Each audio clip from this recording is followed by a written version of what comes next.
Il résume la France en 4 minutes. Je vais pas répéter ce qu'il a déjà dit. Je vous laisse écouter.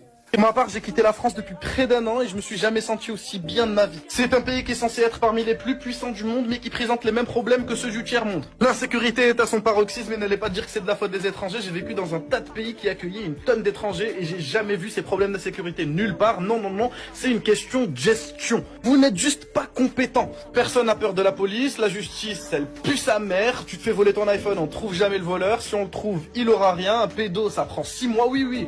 Pour ceux qui sont pas en France, les pédos ici, ils prennent 6 mois avec sursis. On continue?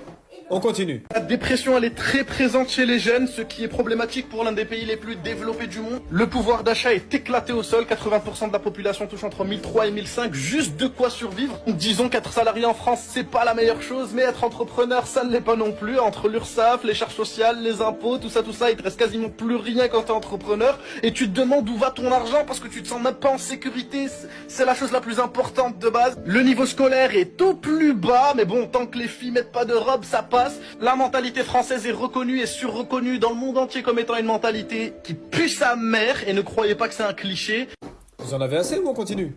Allez, on continue. Les gens n'aiment pas la réussite, c'est pourquoi quand quelqu'un réussit, il s'échappe direct de la France. Ils aiment trop critiquer pour rien, ils ont la haine du riche, ils aiment trop tirer les gens vers le bas. Bernard Arnault a fait un don de 10 millions d'euros au Resto du Cœur, il s'est mangé une vague de critiques de ouf parce qu'il a donné que 10 millions alors qu'il était milliardaire. Tu vois, c'est ça la mentalité française. Le gouvernement se comporte comme un influenceur, hein. Nous, quand on est dans une sauce, on fait quoi? On trouve un petit sujet de merde sur lequel faire un gros buzz histoire de faire diversion, et c'est exactement ce que fait le gouvernement. L'inflation, elle est comme ça, le niveau scolaire, il est comme ça. Il y a eu 40 morts cette année à Marseille, mais bon, on fait des grands débats télévisés pour savoir si les filles ont le droit d'aller à l'école avec des robes ou pas, mais bon, ça c'est pas le sujet. Quoique si, hein, parce que c'est un pays qui s'autoproclame comme étant le pays des droits de l'homme et du citoyen, qui se bat pour le droit des femmes, mais qui interdit aux femmes de s'habiller comme elles veulent. C'est d'un ridicule absolu. D'ailleurs, c'est pas la seule loi qui est ridicule, vous vous rendez même pas compte vu de l'extérieur. Eh les gars, dites-vous qu'à un moment donné, on se faisait des papiers d'autorisation à nous-mêmes pour sortir. Genre pendant le confinement, on s'autorisait nous-mêmes et on l'écrivait. Ah, c'est ridicule.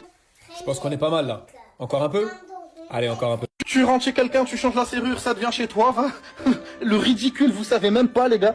Mais pire que ça, c'est un pays qui s'autoproclame comme étant un pays libre, républicain, démocratique, mais qui vire petit à petit vers un système de dictature. Ouais, je pèse mes mots. Alors oui, c'est pas une dictature au sens propre du terme, c'est ce que j'appellerais une dictature moderne, tu vois. T'as le droit de dire ce que tu veux, mais si tu le dis et que ça nous plaît pas, on te fait passer pour le méchant.